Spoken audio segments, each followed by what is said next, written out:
Hola, en el presente video abordaremos el artículo de la preferencia de liquidez como comportamiento hacia el riesgo, del keynesiano estadounidense James Tobin, que recibió el Premio Nobel de Economía por su creativo y extenso trabajo en el análisis de los mercados financieros y sus relaciones con las decisiones de gasto, empleo, producción y precios. Una de las relaciones funcionales básicas del modelo keynesiano de la economía es el calendario de preferencias de liquidez, una relación inversa entre la demanda de saldos efectivos y la tasa de interés. Esa función agregada debe derivarse de alguna suposición con respecto al comportamiento de las unidades de toma de decisión de la economía, y esas suposiciones son la preocupación de este video. Hablaremos un poco sobre los saldos de transacciones y los saldos de inversiones. Los saldos de transacciones, en cuanto al tamaño y composición, ninguna unidad económica, empresa, hogar, gobierno, disfruta de una sincronización perfecta entre los patrones estacionales de su flujo de ingresos y su flujo de gastos. En cuanto a los saldos de inversión y decisiones de cartera, a diferencia de los saldos de transacciones, los saldos de inversión de una unidad económica son aquellos que sobrevivirán a todos los excesos estacionales esperados de los gastos acumulados sobre los ingresos acumulados durante el próximo año. Podemos hacernos la siguiente pregunta: ¿por qué los saldos de inversión deben mantenerse en efectivo en lugar de otros activos monetarios? Distinguiremos dos posibles fuentes de preferencia de liquidez, al tiempo que reconoceremos que no son mutuamente excluyentes. El primero es la inelasticidad de las expectativas de la tasa de interés futuras. El segundo es la incertidumbre sobre el futuro de las tasas de interés. Estas dos fuentes de preferencias de liquidez serán examinadas sucesivamente. Se supone que el rendimiento del efectivo es cero, sin embargo, esto no es esencial, ya que son las diferentes unidades actuales esperadas de activo sobre efectivo lo que realmente importa.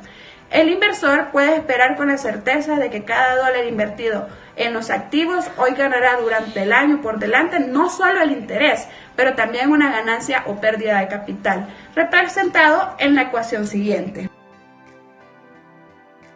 Las perspectivas de tipo de interés fijas y ciertas hasta el momento se han supuesto en el interés esperado del inversor es completamente independiente a la tasa actual. Esta suposición puede modificarse siempre que se mantenga cierta incertidumbre de la tasa esperada de la tasa actual. La demanda agregada de efectivo asumiendo diferencias entre los individuos en expectativas de tasa de interés. A tasas regulares y reales superiores al máximo de las tasas críticas individuales, la demanda agregada de efectivo es cero, mientras que la tasa inferior a la tasa crítica mínima es igual a la total de su saldo de inversión para toda la economía. Ganancias o pérdidas de capital y operaciones de mercado abierto en el análisis es importante el tamaño de los saldos de inversión que se ha tomado como independiente de la tasa actual de consolidación. Ese no es el caso si hay consuelos pendientes. Su valor dependerá inversamente de la tasa de interés actual, dependiendo de la relación entre la tasa actual y el cupón fijado previamente en los activos. Los propietarios de activos recibirán ganancias o pérdidas de capital. El autor plantea que todo lo anterior corresponde a la teoría keynesiana original. En su teoría, Keynes dio mayor énfasis a la noción de una tasa de interés normal a largo plazo, a lo que los inversores esperan que regrese la tasa de interés. También plantea que la incertidumbre en el mercado parece significar el desacuerdo entre los inversores sobre el futuro de la tasa en lugar de la duda subjetiva en la mente de un inversor individual. Sus planteamientos fueron objeto de varias críticas, entre las de Leontief y Fellner. Leontief argumentó que la preferencia de liquidez necesariamente debe ser cero, en equilibrio, independientemente de la tasa de interés. La divergencia entre la tasa de interés actual y la esperada está destinada a desaparecer a medida que los inversionistas aprendan de la experiencia. No importa cuán baja sea la tasa de interés, puede aceptarse como normal si persiste en el tiempo suficiente. En cuanto a Fellner, hace una crítica muy similar. Se hace preguntas como ¿por qué la tasa de interés son las únicas variables en las que se vinculan las expectativas inelásticas? ¿O por qué los propietarios de la riqueza y otros no consideran los niveles de precios previos a la depresión como niveles normales a los que regresarán los precios? Si lo hicieran, la demanda de consumo e inversión respondería a las reducciones en los salarios y los precios monetarios, sin importar cuán fuerte y elástica sea la preferencia de liquidez de los inversores. Supongamos que un inversor no está seguro de la tasa de interés futura sobre los Consort. La inversión no en Consort implica un riesgo de ganancia o pérdida de capital. Cuanto mayor es la proporción de su saldo de inversión que mantienen consolidados, mayor es el riesgo que asume el inversor. Al mismo tiempo, aumentar la proporción en Consort también aumenta su rendimiento esperado. El autor también plantea que los conceptos de retorno esperado y riesgo deben de tener más precisión. El riesgo asociado a una cartera debe ser medido por la desviación estándar de una cartera determinada. En una baja desviación estándar significa una baja probabilidad de grandes desviaciones del retorno esperado del portafolio. Por lo tanto, una desviación estándar alta de la cartera ofrece al inversor la posibilidad de grandes ganancias de capital al precio de oportunidades equivalentes de grandes pérdidas de capital. Una cartera baja protege al inversor de la pérdida del capital y asimismo le da pocas posibilidades de ganancias inusuales. Se supone que el inversor tiene preferencias entre el rendimiento esperado que se puede representar sentado por un campo de curvas de indiferencia. El inversor es indiferente en todos los pares de P que se encuentran en una curva como F en la figura que podemos observar en la pantalla. Un inversor siempre prefiere una expectativa de rentabilidad mayor a una menor. Y para algunos inversores amantes de riesgo es concebible que estas curvas de indiferencia tengan pendientes negativas y estén dispuestos a aceptar menor retorno esperado con el fin de tener la oportunidad de ganancias inusualmente altas de capital, que ofrece altos valores de desviación estándar. Por otro lado, los inversionistas de riesgo no están satisfechos de aceptar más riesgos a menos que también puedan esperar un mayor rendimiento esperado. Deben distinguirse dos tipos de evitadores de riesgo: los diversificadores, que tienen curvas de indiferencias cóncavas hacia arriba, y los émbolos, que poseen curvas de indiferencia inclinadas hacia arriba pero lineales. Esto se explica como podemos ver en la siguiente figura.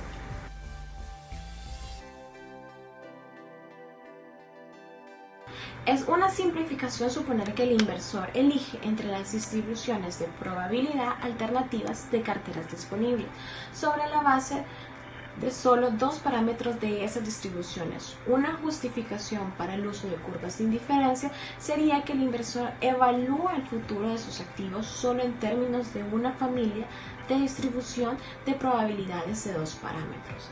La elección del inversor entre las distribuciones de probabilidad se puede analizar mediante curvas de indiferencia. Cualquier otro par de parámetros independientes podría servir igualmente bien. En ciertos postulados se puede demostrar que la elección de un individuo entre las distribuciones de probabilidad se puede describir como la maximización del valor esperado en una función de utilidad.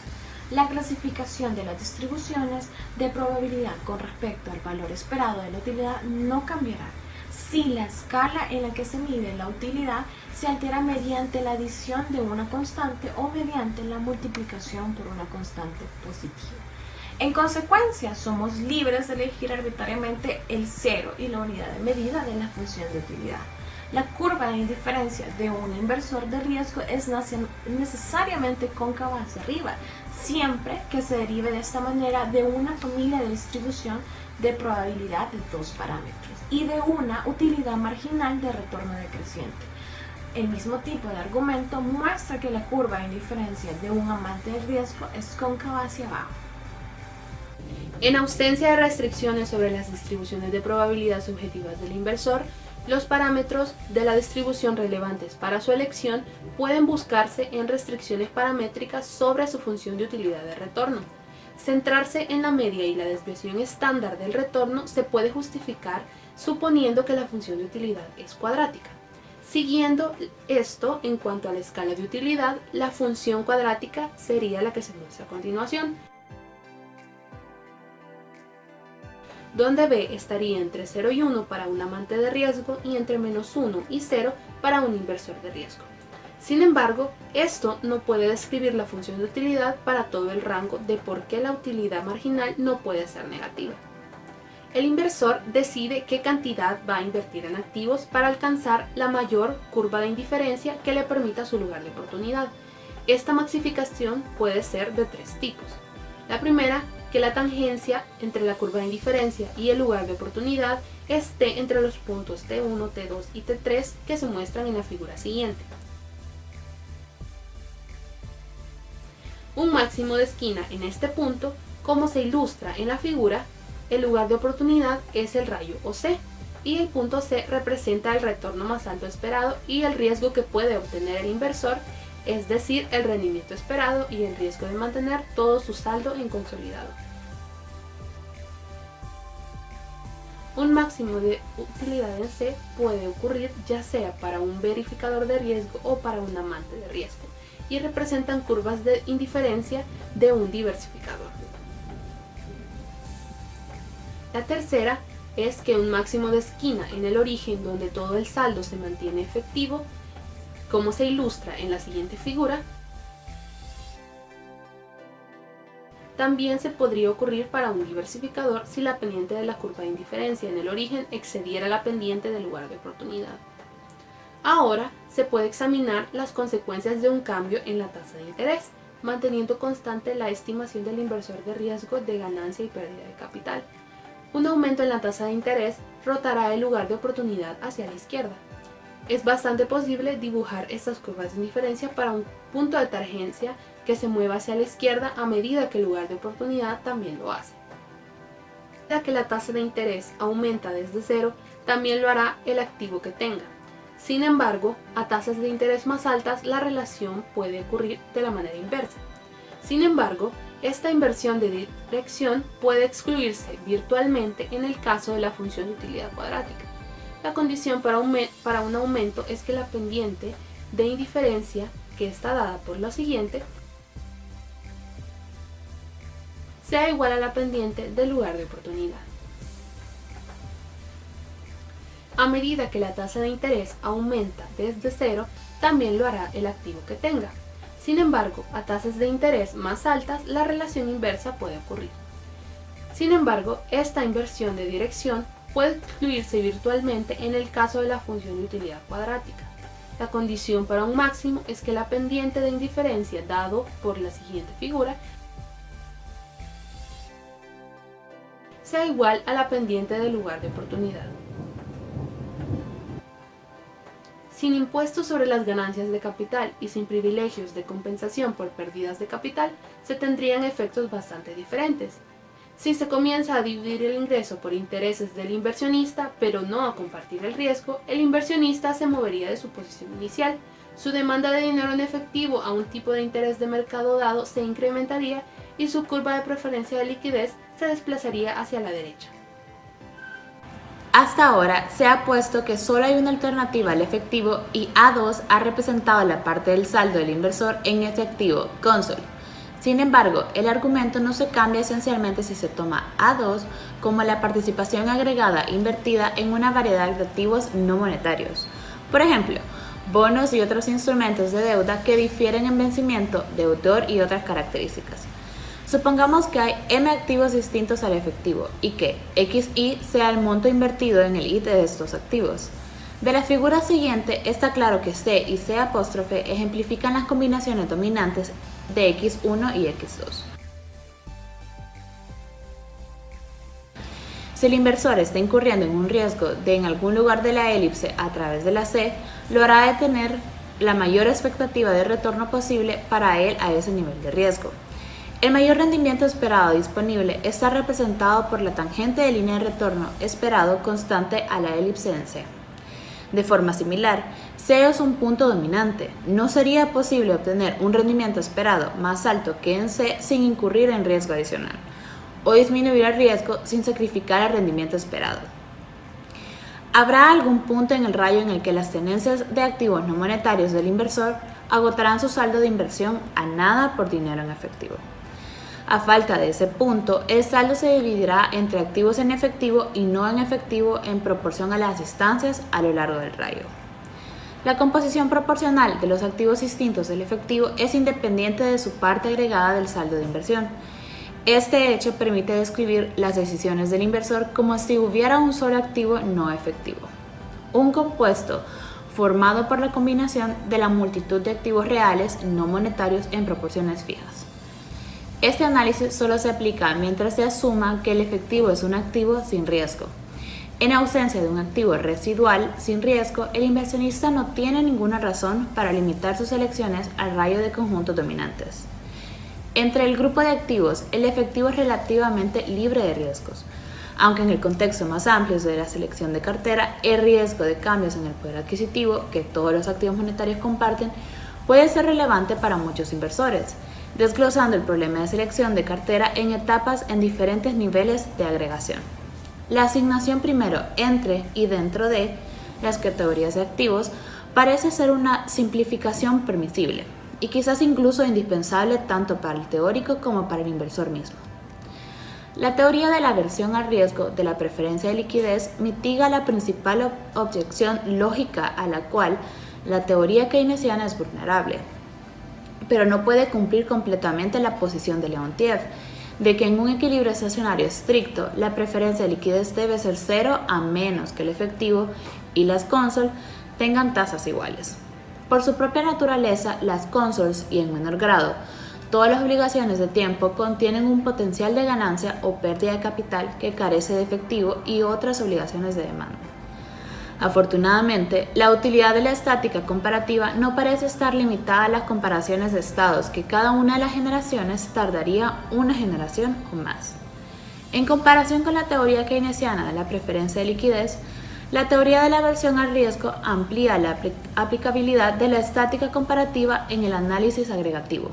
Esto es todo lo que se necesita para reclamarlo.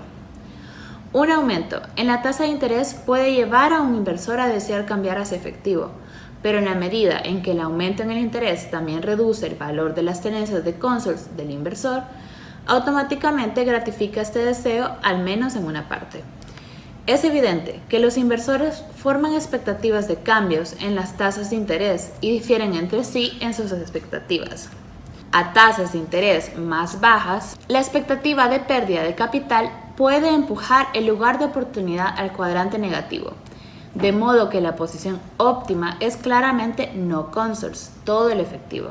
En el otro extremo, la expectativa de ganancia de capital a altas tasas de interés aumentaría fuertemente la pendiente del lugar de oportunidad y la frecuencia en efectivo. Mientras más estrictas sean las expectativas del inversor, más sensible será su demanda de efectivo a los cambios en las tasas de interés.